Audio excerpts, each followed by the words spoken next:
Assalamualaikum warahmatullahi wabarakatuh. Perkenalkan, nama saya Risma Safanisa dari Universitas Krishna Dwi Payana. Dalam video ini, saya akan menjelaskan sedikit tentang apa itu korupsi. Tujuan dibuatnya video ini untuk memenuhi tugas kewarganegaraan. Korupsi berasal dari bahasa Latin yang artinya busuk atau rusak. Secara umum, korupsi dapat diartikan sebagai penyalahgunaan kekuasaan atau wewenang untuk kepentingan pribadi atau kepentingan kelompok tertentu. Korupsi dapat terjadi dalam berbagai bentuk seperti suap, penggelapan, gratifikasi, atau manipulasi anggaran.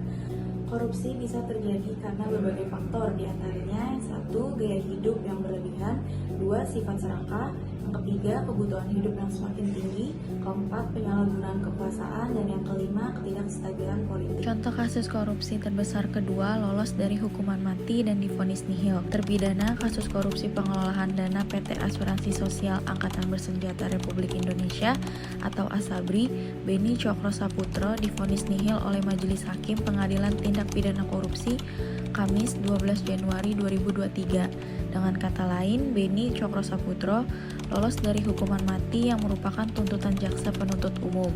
Dalam kasus korupsi tersebut, negara mengalami kerugian hingga 22,7 triliun. Sejatinya, JPU pada Kejaksaan Agung menuntut Beni dengan pidana mati lantaran dinilai telah terbukti melakukan tindak pidana korupsi terkait pengelolaan keuangan dan dana investasi di PT Asabri tahun 2012 hingga 2019.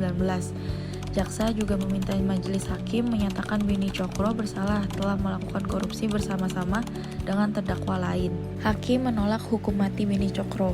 Namun, dalam putusannya, majelis hakim tidak sesuai dengan tuntutan jaksa untuk memberikan hukuman mati kepada Beni Cokro karena sejumlah alasan.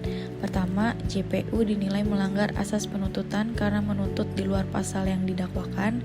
Kedua, JPU dinilai tidak bisa membuktikan kondisi-kondisi tertentu. Ketiga, tindak pidana yang dilakukan Beni terjadi saat negara dalam situasi aman. Keempat, terdakwa tak terbukti melakukan korupsi secara pengulangan. Berdasarkan sejumlah pertimbangan dan alasan tersebut, hakim menjatuhkan vonis nihil terhadap Beni Cokro Saputro dalam kasus korupsi pengelolaan dana PT Asabri. Vonis ini dijatuhkan karena Beni sudah dihukum penjara seumur hidup di kasus PT Asuransi Jiwasraya. Namun, Beni Cokro Saputro didenda untuk mengganti uang pengganti kepada negara sebesar 5,733 triliun. Dengan ketentuan, apabila uang pengganti tersebut tidak dibayarkan dalam kurun waktu 1 bulan sejak vonis ingkrah, maka aset terdakwa akan disita dan dilelang. Dari contoh kasus Beni Cokro Saputro yang telah merugikan negara hingga 22,7 triliun dan mendapatkan hukuman yang hanya dihukum seumur hidup mencerminkan ketidakadilan dan melemahnya kepercayaan masyarakat terhadap sistem hukum dan pemerintahan. Menurut saya, setiap para koruptor wajib diberikan hukuman yang sesuai dengan perbuatannya. Seharusnya hukuman potong tangan atau bahkan hukuman mati sangat layak dijatuhkan kepada para koruptor. Hukuman potong tangan terasa sangat menyakitkan dan akan memberikan efek jera bagi setiap para pelaku korupsi. Korupsi yang memaksa ialah jenis korupsi di mana pelaku menggunakan kekuasaannya untuk memaksa atau menekan pihak lain agar memberikan keuntungan baik berupa jasa ataupun uang. Biasanya tindakan ini dilakukan dengan ancaman atau tekanan kepada pihak yang lemah.